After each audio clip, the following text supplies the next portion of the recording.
Because my husband, the man that I married, would never talk to me the way that you did on that voicemail, ever. I know. And I'm sorry. That message was a gross misstep. A misstep? Randall, your coochie sweater phase in college, that's a misstep. Okay, what you said, what were your exact words? That I teach bored housewives how to twirl? I didn't mean it. I was trying to hurt your feelings. I thought you were standing me up and Why would I stand you up? When have I ever not had your back? Never. But if we're being honest, Beth, our rhythm has been off. All right, it's been off for months. No, my rhythm is fine. Your rhythm is off. And it's off because you're not getting what you want. I'm not getting what I want? No, because I refuse to give up my own life to accommodate yours. I've never asked. Oh, my. I am killing myself driving to Philly and back every day. If I'm lucky, I get a chance to catch the girls before they go to bed. If not, then I'm stuck sleeping on a pullout in my office. I'm not even sworn in yet, Beth, and I am already swamped, but I still make it back for your dance recital. And I still make it home to watch the girls every time you have an evening class because I want you to have your own life. No, you don't. You just realized that I'm not going to stop teaching, but you are definitely not on board. No, for the past 20 years, I have stood by your side through every whim, every pipe dream, every flight of fancy that you can think of. And for the first time, I have a flight of fancy, something that I want, and still it becomes about you. Damn it, Randall, we have been having the same fight since we met. I don't want to be swallowed up by you and then you sweet talk me and do whatever the hell you want. You have turned me into your mother. Hey, don't bring my mother into this. Well, she's already in it. You don't even realize it, but they're both in it. Admit that you think that your job is more important than mine. That's absurd. Admit it. Admit to me that you hated the fact that I had something happening for myself. I hated that you lied about working with your ex-boyfriend. Come on, Randall, admit it. No. I will not be bullied into saying something even more awful to you. I will not speak that way to you. I won't do it. You didn't want me to have a career. Career? You are a 40-year-old woman seeing covers in pubs. That is not a career, Rebecca. That is ridiculous. We made a promise to one another that we would never get lost in each other, and I broke that promise. And you let me. You have let me bend to your every need time and time again. Oh, we have kids? I have to step back from my job. You quit your job? I work overtime. You have a dream of buying your father's building. It becomes my dream too. You run for city councilman? I stand by your side. You win city councilman. Now what? I'm supposed to give up what I love to become a politician's wife? How many dinners am I supposed to go to, Randall? And how long? And what if city council isn't enough? What then? That's not what I want. No, I finally have something. I have something that I have been looking for longer than I knew, and I am not going to give that up. I am not going to bend. And that's the problem. Our lives don't work unless I'm doing the bending. It doesn't. And we both know it. No, please, I can see your mind working and you looking for the perfect words to make this better, and I don't want that. I don't want it. Because you're too good at it. You're unbelievable at it, in fact, and you say the right speech and have the whole world eaten out of your palm. Me especially. No, I don't accept that, Beth. I'm not going along with this revisionist history. Revisionist history? Okay, in what universe have I been steamrolling you for the past 20 years? I mean, your whole persona is driven by you being the head of this family. So I'm gonna ask you again, in what ridiculous universe are you this wallflower that's just been steamrolled by me? And these are not my words, Beth. This is your MO. So please do not self-protect by putting this on me. That is not what I'm doing. The hell it's not. I refuse to be blamed for the fact that you had your awakening 20 years too late. At any other point in our marriage, if you had decided you wanted to go back to a dance, I would have been nothing but supportive. Oh, so when would I have done that, huh? Between which of your anxiety attacks?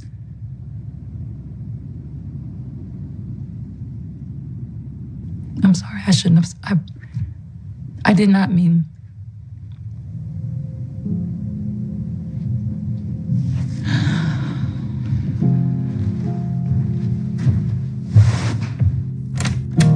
Where are you going?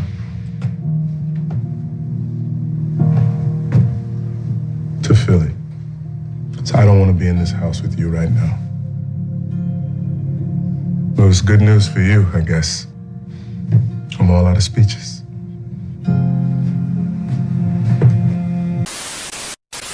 Alright, so the clip started off where the argument started about how Randall called Beth pretty much and said that he told her to grow the hell up on the voicemail, along with some other things as well.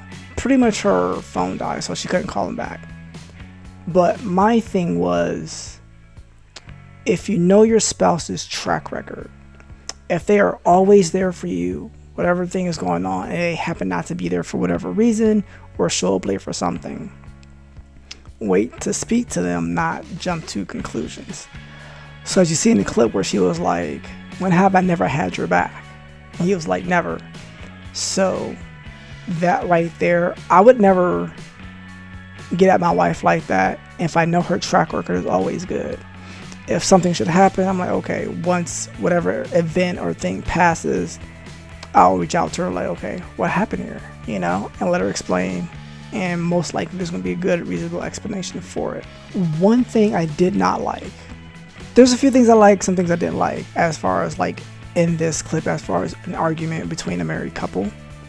I didn't like how Beth, she tried to push an argument or push something on him and make him, or tried to make him admit that his job is more important than hers.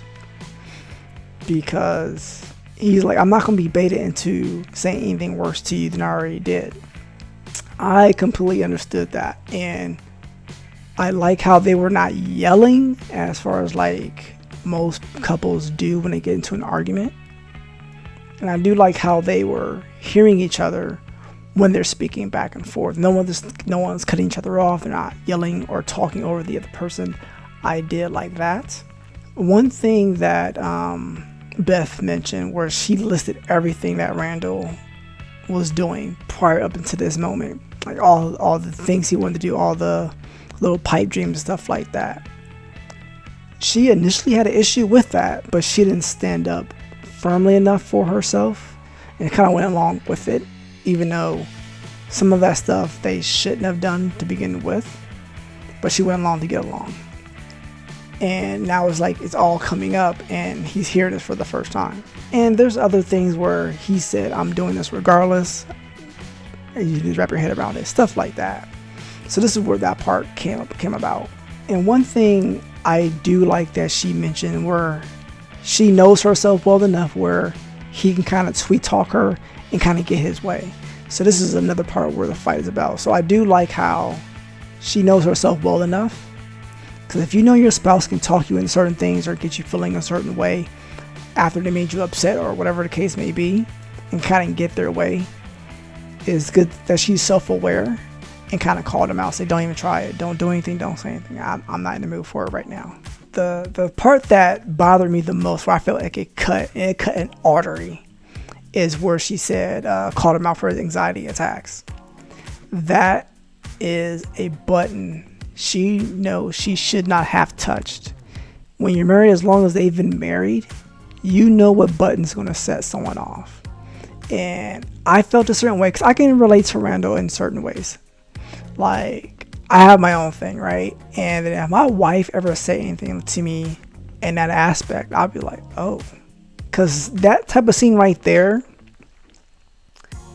depending on what type of person you are, that can go left real fast. What I did like, he took a beat.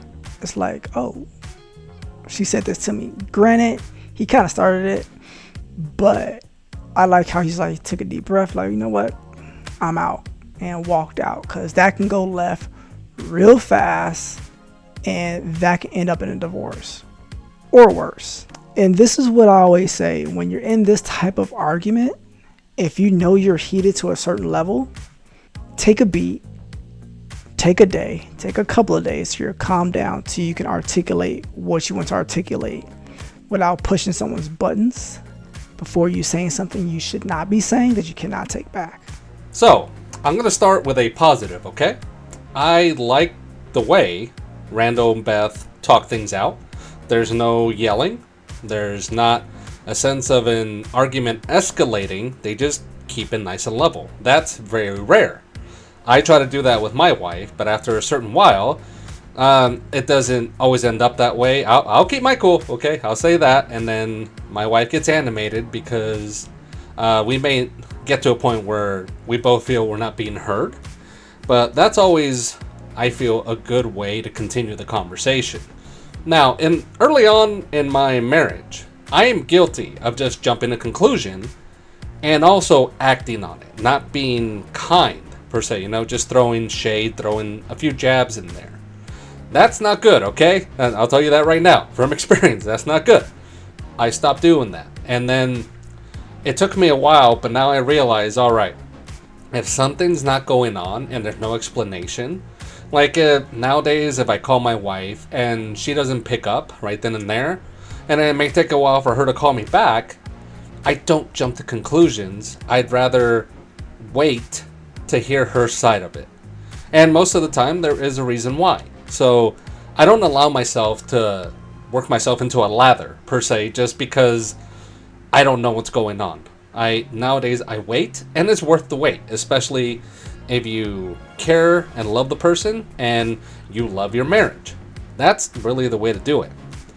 Now, the conversation that Beth feels the only way this marriage has been working is because she followed and she bent to his life. That sometimes does happen. I get that, okay?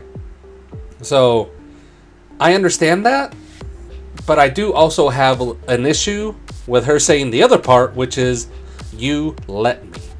Now, in the few clips I've seen of this show and of Beth, it doesn't seem like Beth is a woman to lay down, okay? So, I don't think this was completely true on that end. I think she just wanted to not take any liability at that moment with this situation. She just wanted to put it all on Randall, and probably because of the ugly voicemail that he left. Of course, anyone's gonna react that way. If somebody's not being nice to you and you heard it, then yeah, you're gonna throw shade up the yin-yang. I understand Beth, okay? But if you're allowing somebody to just guide you in their life and you feel they're letting you, there's something that you need to figure out on your own, okay? Because we talk about this in episodes. Both of you are individuals. You love that part of each other. That's what you fall for. And you should not lose that part. If you two just become one, make sure there's still a lot of you in that one. Otherwise, if you two just become one of the same, just to try to appease the other, this can happen. And this seems like many, many years of resentment on both ends, okay? Because on Randall's part, he wasn't going to let her get away with, as he calls it, revisionist history. And the fact that he says, he told her that I let you. No, that part I don't agree with. Now, with Randall, I take one side to this that I don't think is really spoken about. And I know he's the adopted third. He's not, biologically part of the family, but I feel he is a very driven person. And that's what Beth said. Like, you did this, you did that, you accomplished this. Is it going to be enough, or are you gonna want more? And I just feel Randall, because he is quote unquote, an outsider just because he was adopted. Maybe he has in his head he always has to strive for more because at the very beginning, somebody, his biological parents, just gave him up, let him go. And now he just wants to prove himself on the daily that he is worth a lot more than what his parents thought he was. That's the one part that I feel that I get out of this with Randall, but he doesn't transition smoothly with Beth about all the things that are going on. So I feel, Jay had mentioned, both of them should take some time, a couple days. Just like at the end of the clip, he was going back to Philly. He didn't want to be around her. I am unfortunately guilty of doing that every now and again when my wife and I are in the heat of the moment and we feel we're not going to settle the discussion and argument. So the truck driver, if the night before I can just go to the yard and just sleep in the truck, I will do that.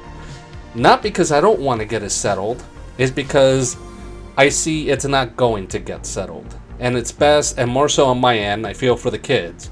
I would rather them not see them as we continually go at each other. So I am guilty of that, and not for a bad thing, at least in my head. And for the most part, the next day we settle things amicably. Both of them are in the wrong for throwing shade. There wasn't no need for that. And hopefully there's still enough love for both of them to stay together. Because if they can make it work, I feel this could be a very strong and successful marriage.